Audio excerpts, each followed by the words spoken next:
ఎవరూ చేయలేని పని, చట్టాలు చేయలేని పని, ప్రభుత్వాలు చేయలేని పని, ఎన్నో విధాలుగా అందరూ ఆశలు కోల్పోయారు కదా. అప్పుడే దేవుడు మనకి ఆశ చూపిస్తాడు. అందుకే 10వ తారీఖు నేను అక్కడ ఏమి ప్రెసిడెంట్ ఉత్తరం రాశాను. 12వ తారీఖు ఇమీడియట్ గా కాల్ వస్తే చైర్మన్ గారితో ఇక్కడికి వచ్చేసాను. 13 నుంచి కంటిన్యూ మీటింగ్స్, 16ని తన్ను చంపేస్తారు అని అన్ని కన్ఫర్మ్ అయిపోయి మీడియాలో మనం చూసాం. కుటుంబం ఒప్పుకోలేదు, గవర్నమెంట్ ఒప్పుకోలేదు, ఎవరో ఒప్పుకోలేదు. అప్పుడు దేవుడికి ఏడ్చుకున్నాం కదా, ప్రార్థన చేశాను కదా. మీరందరూ ప్రార్థించారు. ముస్లిం లీడర్స్, మీరు అక్కడ ఉన్న క్రిస్టియన్ లీడర్స్, హిందూ లీడర్స్ అందరూ ప్రార్థించారు నిమిష ప్రాణాన్ని కాపాడడం కొరకు.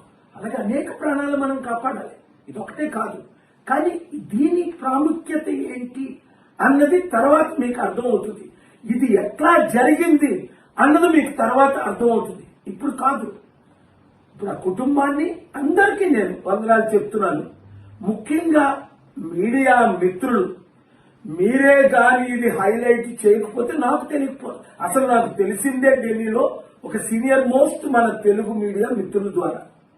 వారు చెప్పిన తర్వాత అయ్యో ఇంత అన్యాయమా, ఇన్ని సంవత్సరాల తన జైల్లో ఉంది, ఎవరు ఏమీ చేయలేకపోయారా, కోర్టులు ఏమి చేయలేకపోయా, అయితే దేవుడా నువ్వు చేయగలవు కదా, నాకు ఎంత మంచి సంబంధాలు మీరు ఇచ్చారని.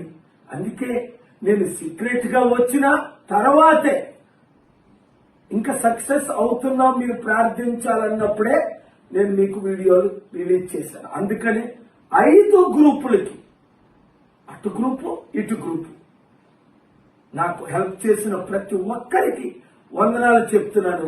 ముఖ్యంగా ఇప్పుడు ఏమి జరగాలి అన్నది మనకు తెలుసు. ప్రధానమంత్రి గారు వారి ద్వారా గవర్నమెంట్ ఎంబసీ ద్వారా మీకు ఇక్కడైనా అంబాసిడర్ హెల్ప్ చేస్తారు, లేదా యెమెన్లో ఎంబసీలు లేవు గనక ఒమాన్లో ఉంది, సౌదీలో ఉంది, ఇరాన్లో ఉంది. ఒకవేళ మోదీ గారు వాళ్ళ గారు మీరు కూడా రండి అంటే ఇంగ్లీష్ లో చెప్తారు, the honourable prime minister wants some logistics from my side to safely take Nimisha Priya from Sanaa prison to Oman or Jeddah, Riyadh or Egypt or Iran or even better Istanbul. We can make those arrangements in conjunction with the government of India. I want to thank all who helped. ముఖ్యంగా media మిత్రులు, మీ ద్వారే కోట్ల మంది ప్రార్థించారు. ప్రార్థన ద్వారా ఇది జరిగింది.